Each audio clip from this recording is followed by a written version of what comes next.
Aleluia. Deus é maravilhoso. Amém?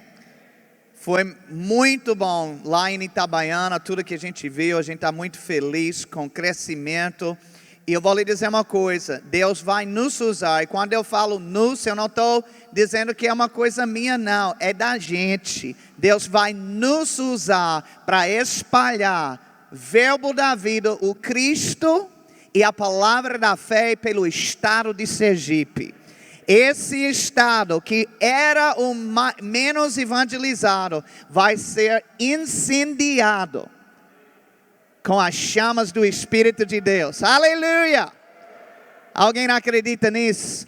Diga, eu faço parte disso. Amém, glória a Deus. Eu queria que você abrisse na sua Bíblia, no livro de Mateus capítulo 6. Hoje eu quero falar sobre paternidade em 3 esferas. Nós estamos homenageando todos os pais que se fazem presente. Inclusive eu quero cumprimentar você que está acompanhando online. Eu sei que tem muitos pais. Deixa eu te dizer uma coisa, tudo que a gente falou aqui se estende para você também. A gente ama muito você e honra a sua vida. Glória a Deus. Então, nós vamos estar tratando justamente de paternidade, e não ache que se você é do sexo feminino, que essa mensagem não tem nada a ver com você. Ao contrário, tem a ver com toda e qualquer pessoa que se faz presente. Diga, paternidade em 3 esferas. A primeira esfera que a gente vai tratar aqui é a paternidade divina. Então aqui em Mateus capítulo 6, versículo 9, Jesus está falando, e ele diz: portanto, vós orareis assim: Pai nosso que estás nos céus.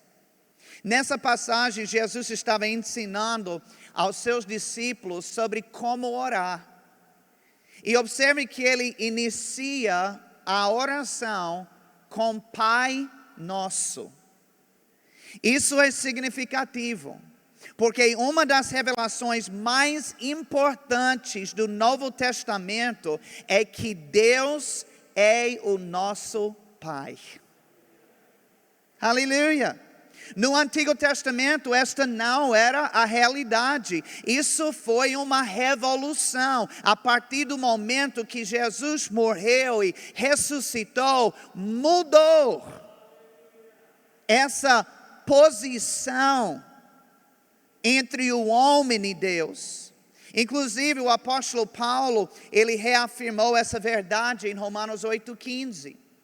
Ele disse: porque não recebestes o espírito de escravidão para viverdes outra vez atemorizados, mas recebestes o espírito de adoção, baseados no qual clamamos: Abba, Pai. Aleluia. Ele disse: recebestes o espírito de adoção. Diga, eu recebi esse espírito. O conceito de adoção não existia na cultura judaica. É por isso que você nunca vê Jesus tratando desse assunto. Mas na cultura romana e gentia, era uma prática até comum. Então Paulo, ele estava falando aqui para os romanos, e ele sabia que eles iriam entender aquilo que ele estava falando, para poder se relacionar isso à sua própria vida pessoal. Inclusive a adoção é um termo que nós aqui no Brasil, eu quase disse nós brasileiros, que nós que estamos no Brasil, nós entendemos muito bem. Sabia que no Brasil uma criança é adotada a cada 4 horas? Então, quando um casal assina os papéis de responsabilidade, imediatamente eles se tornam os pais legítimos daquela criança. Pode nem ter dado à luz, mas legalmente, civilmente, se torna pai e mãe daquela criança. E é isso que aconteceu conosco. quando nós confessamos Jesus como Senhor da nossa vida. Mas a nossa adoção não foi consolidada no papel, mas sim no Espírito. É por isso que ele disse que recebemos o Espírito de adoção. Deixa eu te dizer uma coisa, se uma assinatura no papel é forte, imagine quão forte que seja o Espírito de adoção. É muito maior. E veja que ele disse que é por meio desta adoção que nós o chamamos de Abba Pai. Diga Abba Pai. Essa não é a primeira vez que nós encontramos essa frase na Bíblia. Quando Jesus estava orando em Getsemane, antes da sua crucificação, ele chamou Deus de Abba Pai. Lá em Marcos 14, 36, dizia: Abba Pai, tudo te é possível, passa de mim este cálice. Contudo, não seja o que eu quero, e sim o que tu queres. Amém? Então, por duas vezes nós encontramos Jesus falando assim. E além do grego, Jesus ele também falava o aramaico. E essa palavra Abba é aramaica. Para o americano, a frase Abba Pai corresponde com a palavra Daddy. Para o brasileiro, essa palavra corresponde com a palavra painho. Quem aqui chama seu pai de painho? Então, Abba Pai é uma forma íntima e carinhosa de se dirigir a Deus. E Deus, Ele quer que nós nos aproximemos dEle desta maneira. Vocês estão comigo? Estamos falando aqui sobre essa paternidade divina. Deus, Ele quer que a gente o veja assim e que a gente se relacione com Ele desta maneira. Nós sabemos que Deus é juiz, nós sabemos que Deus é general, mas Deus também é Pai. E quando Ele ensinou os discípulos a orar, Ele não disse: orareis assim, nosso general, nosso juiz. Mas o que Ele falou foi: Pai Nosso. Vocês estão comigo? Vocês estão entendendo a ênfase que Deus quer passar para nós no que se trata da nossa relação com Ele? Inclusive a Bíblia fala sobre o filho pródigo, uma história que Jesus contou. Na verdade era uma parábola. E esse filho pródigo, ele errou feio. Mas quando ele caiu em si, bateu a vontade nele de voltar para a casa do pai. Mas ele não queria voltar mais na condição de filho. Ele disse: eu quero voltar como um servo. Ele tem tantos servos. Eu estou aqui passando fome, pelo menos. Eu quero voltar para que ele me trate como um servo, como um funcionário, como um empregado. E talvez ele até disse ao pai, quando ele chegou, que ele não era digno de ser chamado de filho. Talvez alguém aqui se sinta assim. Talvez você tenha pisado na bola e você está com aquele sentimento de culpa, aquele sentimento de se sentir péssimo, né? Pelo que você errou, e você acha: eu não sou digno de ser chamado de filho. Mas ser filho de Deus, queridos, não tem nada a ver com sentimentos. A gente precisa aprender isso na palavra de Deus. Muitas vezes as pessoas, embora que Deus tenha dado as emoções para cada ser humano, tem gente que é emotivo demais. É tão emotivo que está atrapalhando sua relação com Deus. Vocês estão comigo? Eu não sou filho de Deus porque eu me sinto como filho, e eu não deixo de ser filho de Deus, porque eu não me sinto que eu sou. Filho de Deus tem a ver com vínculo familiar. Ninguém perde o seu status de filho por causa do seu comportamento. Quem aqui tem filhos? Quem aqui que tem filhos já viu seu filho errar? Quem aqui que tem filho já viu seu errar mais de uma vez? Eu não vou perguntar quantas. Quem aqui, depois dos erros do seu filho, jogou ele fora? Por quê? Porque a condição de filho e de paternidade não tem nada a ver com comportamentos. Ele é seu filho até o fim. Vocês estão comigo? E sabe, queridos, é importante saber que o pai nessa parábola que Jesus contou representa o Pai Celestial. Isso foi proposital. Isso foi ilustrativo para que a gente pudesse entender. Teve certo momento quando Filipe disse a Jesus: mostra-nos o Pai. E Jesus disse: mas vocês estão comigo há tanto tempo e ainda pedem. Quem me viu, já viu o Pai. Jesus, ele veio para ilustrar o Pai, para nos mostrar como Ele é, como Ele pensa, como Ele age. E aqui nessa parábola é isso que Ele está fazendo para nós. Ele está nos mostrando nitidamente: olha, o seu Pai celestial é desse jeito. E que jeito era? Um jeito amoroso, um jeito perdoador. Vocês estão comigo? Quando o filho pródigo se aproximou, o pai lhe vestiu com a melhor roupa, deu um anel na sua mão, sandálias nos seus pés, preparou um banquete para ele.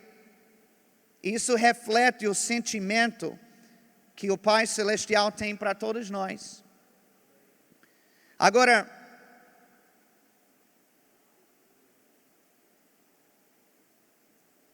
algumas pessoas têm dificuldades de ver Deus como sendo um bom pai. Não necessariamente para ver Ele como pai, mas para ver Ele como um bom pai, porque a sua experiência domiciliar não foi boa. Talvez o seu pai era abusivo, era promíscuo, era alcoólatra, ou qualquer coisa do tipo. Mas, queridos, nós não podemos interpretar o caráter de Deus baseado nas experiências dos nossos pais. Nós interpretamos as experiências dos nossos pais à luz do caráter de Deus. É diferente. Esse é o padrão perfeito. Deus é o padrão perfeito e o modelo exato para a paternidade. Você quer saber como é? Eu sei que eu já fiz essa oração muitas vezes. Eu sei que muitos homens já fizeram também. Senhor, me ajude a ser um bom pai. Me ensine. Eu quero ser, pois, o melhor exemplo que existe é Deus.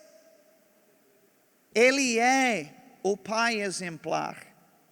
Eu quero dizer para você que nós podemos aprender coisas positivas com nosso Pai Celestial, da mesma forma que podemos aprender coisas negativas com nosso Pai terreno. Amém? Então existe esta esfera de paternidade, a paternidade divina. Deus é o nosso Pai e Ele quer que a gente se relacione com Ele dessa maneira, como filhos amados por Ele. Alguém pode dizer amém? A segunda esfera é a paternidade natural. E até mesmo antes de eu entrar nesse ponto, eu quero dar uma definição bíblica de pai. E pode parecer até desnecessário, mas eu faço questão de fazer isso porque existem pessoas que estão querendo mudar as definições de palavras que já foram estabelecidas há séculos. Vocês estão comigo? E a gente tem que se ligar. E já que estão ensinando o que é errado lá fora, a gente tem que ensinar o que é certo aqui dentro. Biblicamente, um pai é uma pessoa do sexo masculino que tem pelo menos um filho que ele gerou ou adotou. Esse que é um pai. Eu lembro que, e quando o pastor Eli, ele fez a oração pelos pais, eu lembrei também disso, que anos atrás eu estava num lugar, e era um encontro do Dia dos Pais, me chamaram para dar uma palavra, especificamente para os pais, e teve um momento quando eu fui orar por todos os pais. E alguém fez esse mesmo comentário. Sim, e as mães solteiras, que estão fazendo o papel de pai, não vai orar por elas não? Aí eu disse, não, realmente. Né? Então eu acabei orando por elas também. E isso eu segui fazendo por anos. Né? Sempre. Mas depois eu parei para refletir sobre isso e a gente nem conversou sobre esse assunto, até porque é algo recente para mim também. Mas na verdade, de acordo com a Bíblia, nenhuma mulher pode fazer o papel de pai. Isso foi um impacto para mim. Mas eu comecei a pensar sobre isso, porque o papel de pai, veja, a mulher, ela pode sim criar os seus filhos sozinha, com uma graça multiplicada, com uma habilidade extra vindo da parte de Deus, mas o papel de pai só pode ser cumprido por uma pessoa do sexo masculino. Vocês estão comigo? Se duas mulheres passarem a viver um relacionamento homoafetivo, e elas resolverem criar um filho juntas, elas podem, sim, cuidar daquela criança em várias esferas diferentes, mas o suprimento paterno, elas jamais terão condição de dar. Mesmo se uma delas se veste como homem, ou toma hormônios para parecer um homem, biblicamente e cientificamente, é impossível que uma mulher seja um pai. Da mesma maneira que é impossível que um homem seja uma mãe. Gênesis 1, versículo 27 diz: criou Deus, pois, o homem à sua imagem, a imagem de Deus o criou. Agora veja, homem e mulher os criou. Quem determina se um ser humano é homem ou mulher é o Deus que lhe criou. O cartório pode até mudar o nome da pessoa, mas ele não pode mudar o seu sexo biológico. O médico pode até tirar membros do corpo da pessoa, mas ele não pode mudar a sua genética. Em nenhuma parte da Bíblia você pode encontrar uma pessoa que nasceu como mulher sendo chamado de pai. Vocês estão comigo? Todo mundo ficou quieto aqui, não esperava essa, não foi? Abra comigo em Efésios capítulo 6, versículo 1.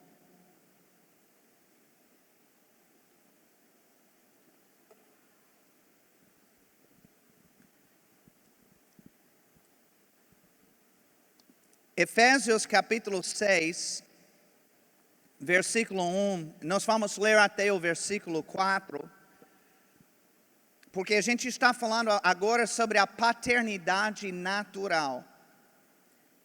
Filhos, obedecei a vossos pais no Senhor, pois isso é justo. Honra a teu pai e a tua mãe, que é o primeiro mandamento com promessa, para que te vá bem e sejas de longa vida sobre a terra. E vós, pais, não provoqueis vossos filhos a ira, mas criai-os na disciplina e na admoestação do Senhor. Veja que a Bíblia dá instrução tanto sobre como filhos devem agir para com seus pais, como também sobre como os pais devem se relacionar com os seus filhos. É muito triste, e pastor Eli, que lida direto com família, sabe disso. A gente vê às vezes pais que não se dão com seus filhos, e nem os filhos sempre brigando com seus pais. Isso é antibíblico. Isso não é a vontade de Deus. Paulo, ele disse que os filhos devem obedecer aos pais no Senhor. Essa frase, no Senhor, é muito importante. Diga comigo, no Senhor. Isso não significa que se os pais não forem crentes, então a pessoa já não precisa obedecê-los. Não é isso que ele está dizendo. Mesmo se os pais forem incrédulos, o filho que é crente, ele precisa obedecê-los. A única exceção é se os pais mandarem fazer algo que é contra a vontade de Deus. Por exemplo, existem pais que incentivam os seus filhos a pegarem as meninas, de tirar a casquinha. Há pais que entendem que a definição de ser macho é ser mulherengo. Quanto mais que pega, melhor. E orientam seus filhos. Eles fazem e orientam os seus filhos a agirem dessa maneira. Existem pais que ensinam aos seus filhos a burlarem a lei, a sonegar impostos, outras coisas desse tipo. E os filhos, eles não precisam e nem devem obedecer a estas coisas.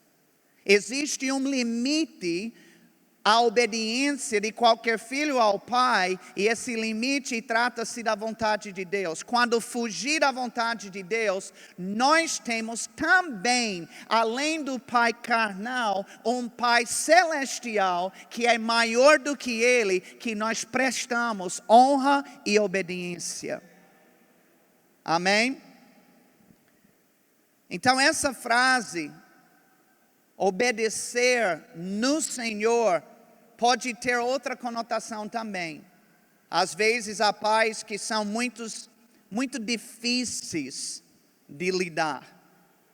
Aquele temperamento complicado, um pai iracundo, explosivo, parece um baiacu, se inchando, bipolar. E quantos sabem que não é fácil lidar com uma pessoa desequilibrada emocionalmente quando você é obrigado a viver debaixo do mesmo teto? Nesses casos, é necessário literalmente obedecer no Senhor. Ou seja, na graça do Senhor. Porque na sua força natural vai ser complicado. Mas Deus, quando você consagra essa área da sua vida a Ele, quando você pede a ajuda dEle, sabedoria, graça multiplicada, Ele vai lhe dar uma habilidade, Ele vai lhe dar um tato que é sobrenatural. Ao invés de você levantar a voz, você levanta um presente. Você abençoa ao invés de amaldiçoar. E não é na sua força natural, é no Senhor. Vocês estão comigo? Então em versículo 1, Paulo ele fala sobre obediência dos filhos. E em versículo 2 ele fala sobre honra. Agora essas duas coisas operam juntas, mas elas não são a mesma coisa. Elas têm distinções. Todo filho precisa honrar aos seus pais sempre. Mas nem todo filho precisa obedecer aos seus pais sempre. Isso depende da fase de vida que o filho se encontra. Por exemplo, quando Deus ele começou a tratar comigo, já com 20 anos de idade para ir nas Filipinas, morar lá, pastorear uma igrejinha. Minha mãe, ela chorou, ela lamentou, ela pediu para eu ficar morando nos Estados Unidos, perto dela. Ela disse que tem gente aqui que precisa de Cristo também, porque você tem que ir no outro lado do mundo. E eu tive que decidir desobedecer minha mãe. E sabe uma coisa? Eu fiz a coisa certa. A minha desobediência à minha mãe, naquele contexto, foi a coisa certíssima para fazer.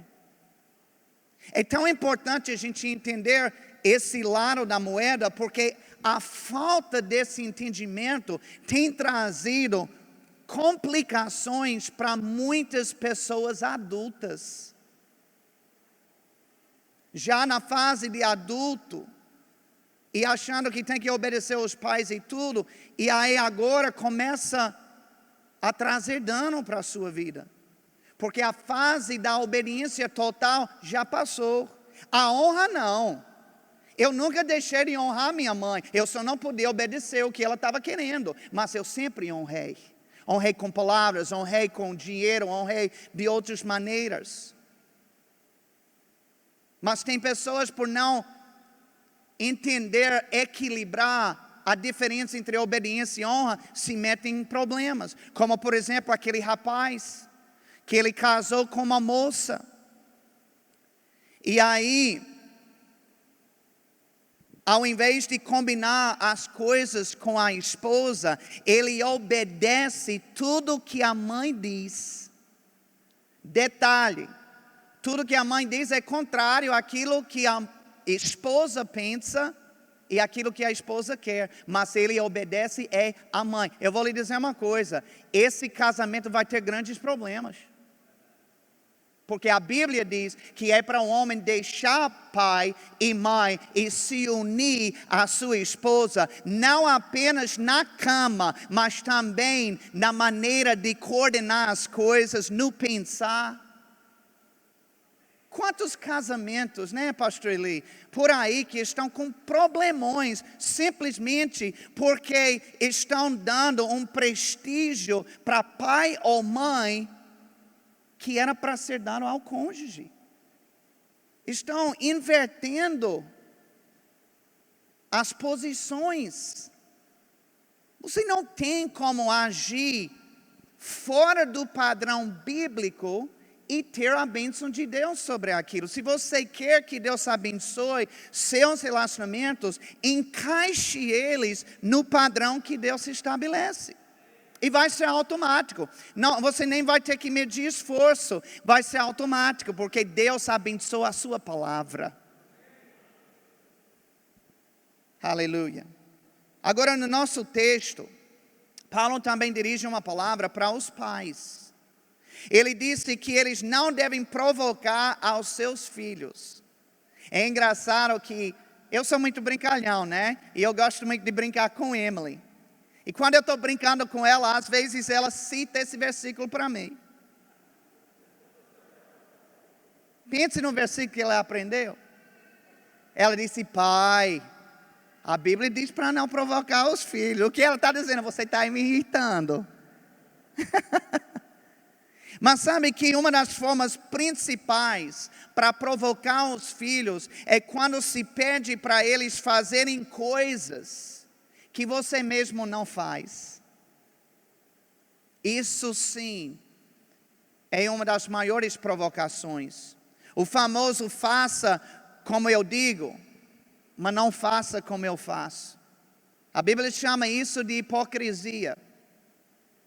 E todo pai, ele precisa ser um exemplo para os seus filhos. Até porque eles aprendem mais pelo que fazemos do que pelo que nós falamos. É por isso que ser pai gera mais responsabilidade. Porque agora as suas decisões não afetam mais só a você, mas os seus acertos e os seus erros vão também respingar sobre a vida dos seus filhos. É por isso que você tem que pensar 2 vezes, 3 vezes, 4 vezes, antes de você se meter numa aventura. Porque você está trazendo uma galera junto com você. Não adianta dizer para um filho não mentir, quando ele vê o seu pai mentindo direto. Não adianta ensinar o filho a ser gentil, quando ele vê o seu pai sendo um cavalo batizado em casa. Vocês estão comigo? Como é que funciona isso? Meu filho, seja gentil, trate com gentileza. Mas ele explodindo toda hora, gritando. Não funciona, gente. Porque o exemplo é mais forte do que a pregação. Precisamos ser exemplos para os nossos filhos, modelando o comportamento e o estilo de vida que é digno de ser imitado. Aleluia. E sabe, no nosso texto, Paulo disse que quem tem que criar os filhos são os pais. Ele diz isso especificamente. Não é a babá, não é a televisão, não é a professora da escola, não é a professora do departamento infantil. Quem tem que criar os filhos são os pais daqueles filhos. E Paulo também ensinou como devemos criar os nossos filhos. Ele disse, com disciplina e com admoestação. 2 coisas. Eu quero ler esse versículo de uma outra versão, que é a Nova Tradução na linguagem de hoje, que diz assim: pais, não tratem os seus filhos de um jeito que faça com que eles fiquem irritados. Pelo contrário, vocês devem criá-los com a disciplina e os ensinamentos cristãos. Sabe, é muito importante que a criação dos filhos tenha a combinação dessas 2 coisas. Se não for assim, é possível que se faça mais dano do que bem, sabia?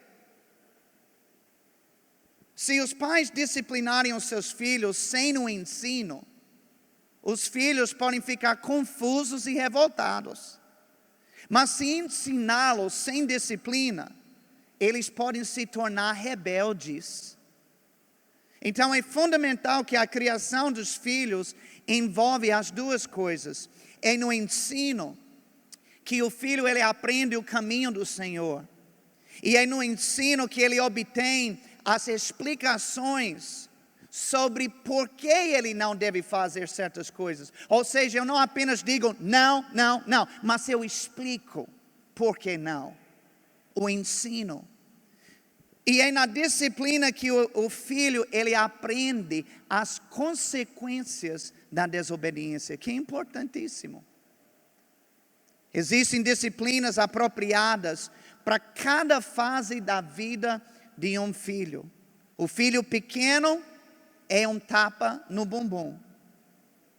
Provérbios, inclusive Deus deu mais acolchoado aqui. Foi com propósito, viu? Ele já estava prevendo o negócio. Provérbios 23:13, numa versão que não tem em português, mas é ampliada, 2020, diz assim: não retenha a disciplina da criança. Se você golpeá-lo com uma vara de cana, aplicada com sabedoria divina, ele não morrerá. Todo mundo diga: ele não morrerá.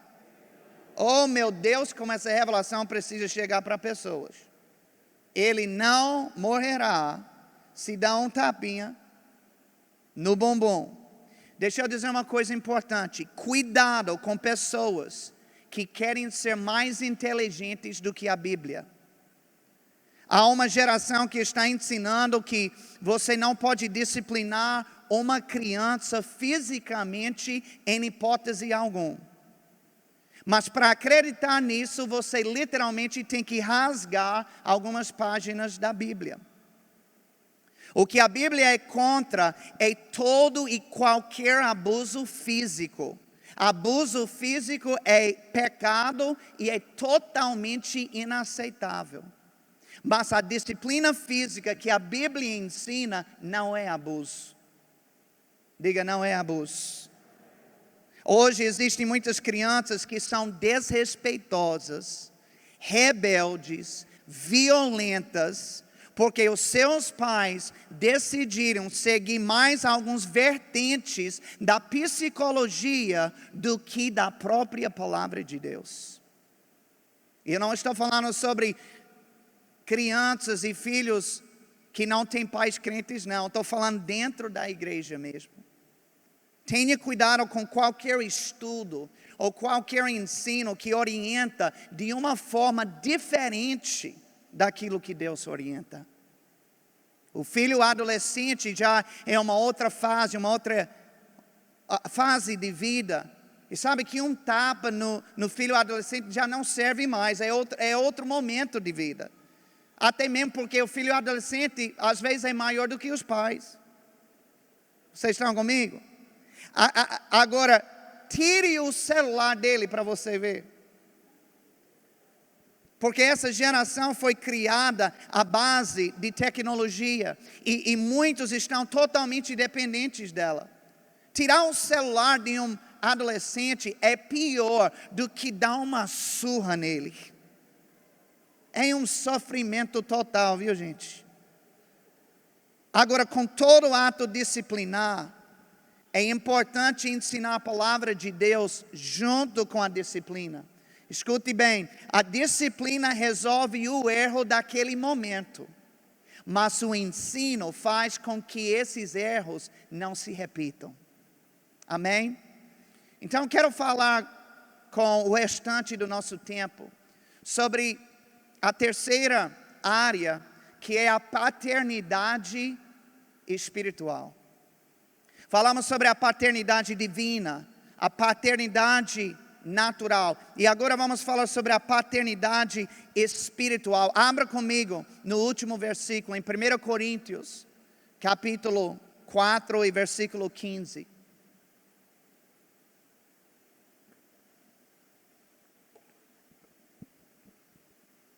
Estou correndo um pouquinho porque, na verdade, eu não quero que você perca nada que eu preparei para ensinar hoje.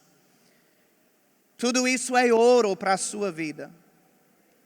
Em 1 Coríntios 4, versículo 15 diz: porque ainda que tivesses milhares de preceptores em Cristo, não teríeis contudo muitos pais, pois eu pelo Evangelho vos gerei em Cristo Jesus.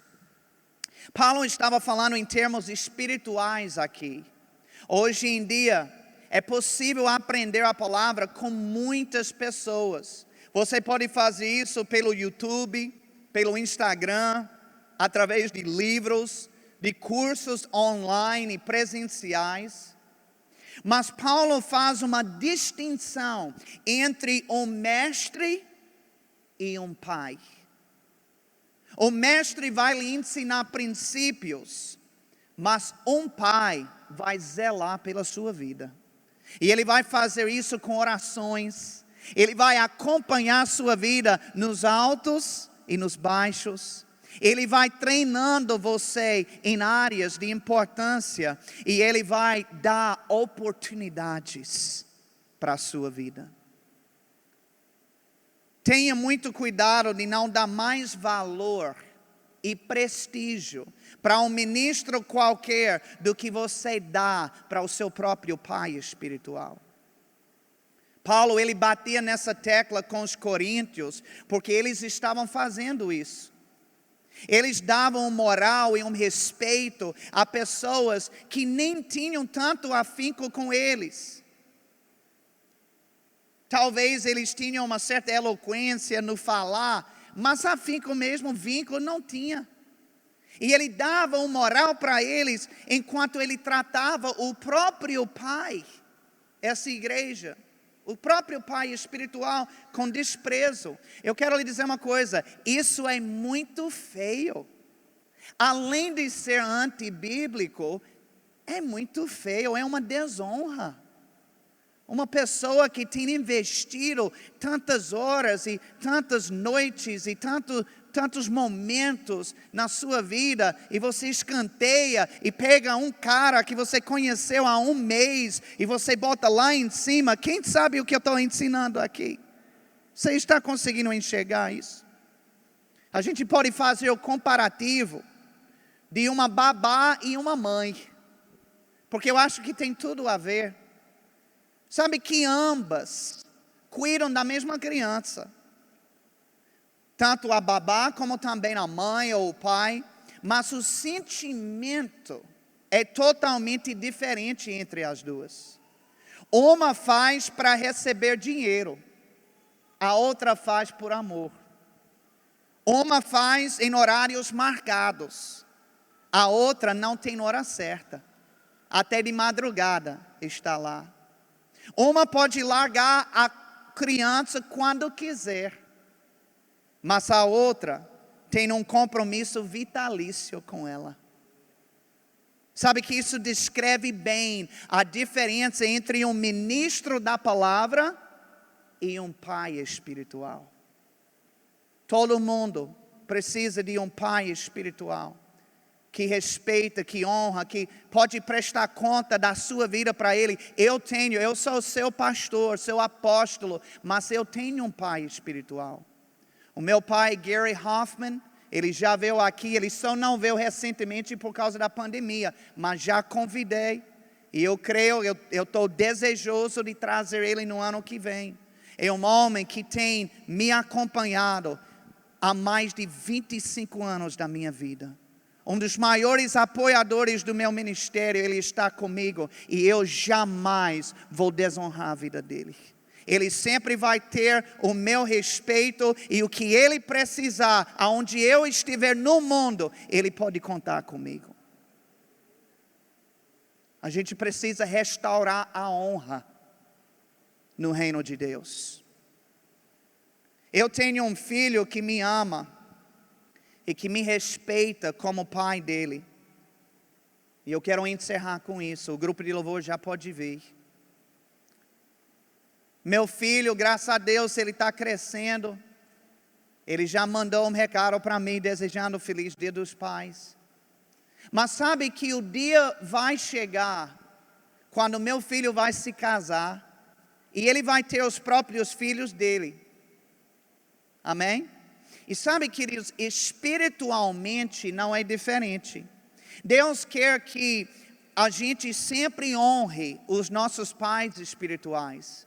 Mas Ele espera que nós também nos tornemos pais espirituais para outras pessoas.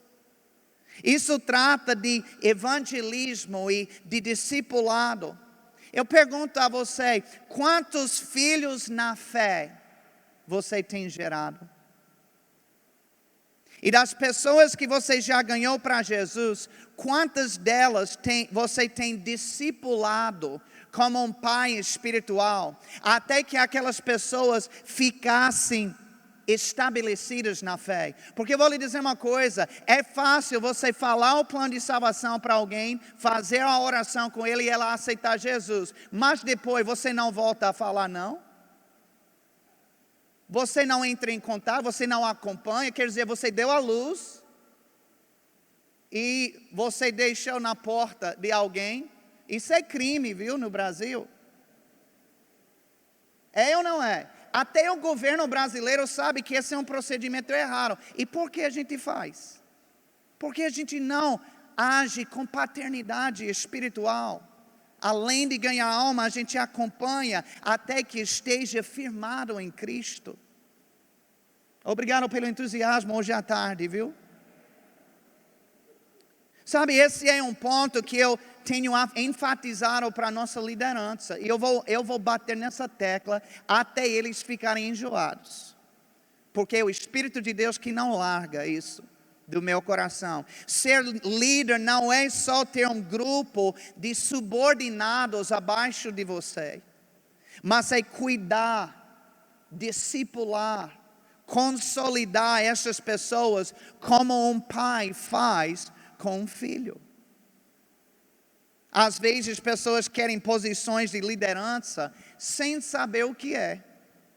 Elas querem o destaque, a atenção que a posição atrai, mas elas não querem que a responsabilidade dê trabalho para eles. Sabe, isso seria a mesma coisa de dizer, olha, eu quero ter filhos, mas eu não quero que acordem de noite. Eu quero filhos, mas eu não quero que façam cocô ou xixi. Eu quero filhos, mas eu não quero que eles chorem. Na verdade, essa pessoa não quer um filho, ela quer um boneco. É ou não é? Filho dá trabalho. E é um trabalho recompensador que vale a pena, mas é trabalho do mesmo jeito. E quem diz que criar filhos não dá trabalho, com certeza nunca teve filho. Vocês estão comigo? Quem aqui tem filho, levante a mão de novo. Agora baixe a mão. Dos que levantaram a mão, quantos concordam comigo que filho dá trabalho? Ok, graças a Deus. Já ia orar pelos mentirosos aqui. E sabe, queridos, espiritualmente não é diferente. Se tornar pai espiritual de alguém requer esforço e responsabilidade. Mas é um investimento e um desgaste que vale a pena. Ver a pessoa salva, andando com Deus, frutificando, tudo porque você estava lá, investindo na sua vida, queridos, não tem preço. Nada nesse mundo paga. Eu preguei quinta-feira lá em Itabaiana. 14 pessoas vieram para o altar para entregar sua vida a Jesus. Não tem preço isso, queridos. Aleluia. Eu quero orar por você. Fique em pé, por favor.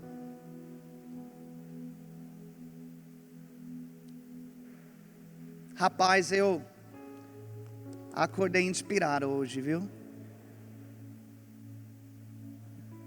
E eu espero que essas palavras possam ter aderência no seu coração. Pai, eu te dou graças pela vida de cada pessoa aqui presente, cada pessoa acompanhando online. Muito obrigado, Pai, pelo ensino da Tua palavra. A Tua palavra diz, conhecereis a verdade e a verdade vos libertará. Eu te dou graças, Senhor, por cada pessoa aqui,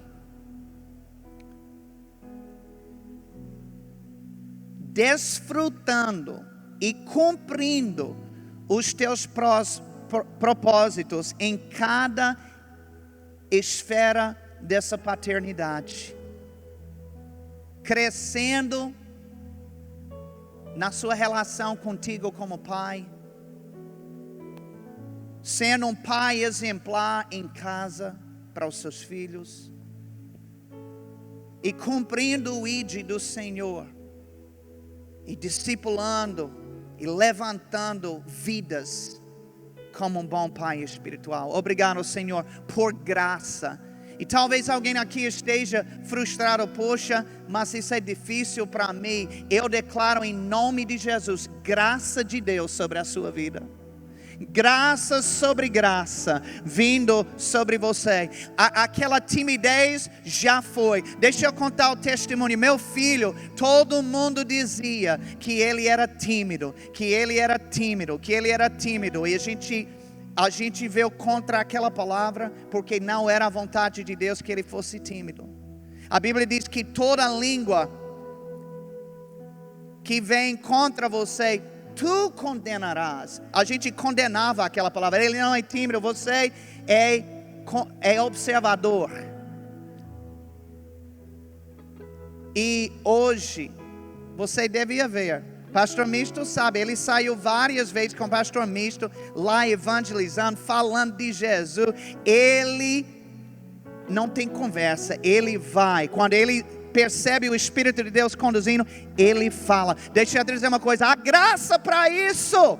Pare de dizer, eu não consigo, é difícil para mim. Não, nada é difícil para aquele que é respaldado pela graça de Deus. Deus está levantando pais e mães espirituais aqui. que vão fazer a diferença onde você trabalha, onde você estuda, na sua família. Glória a Deus. Se você concorda com isso, diga amém.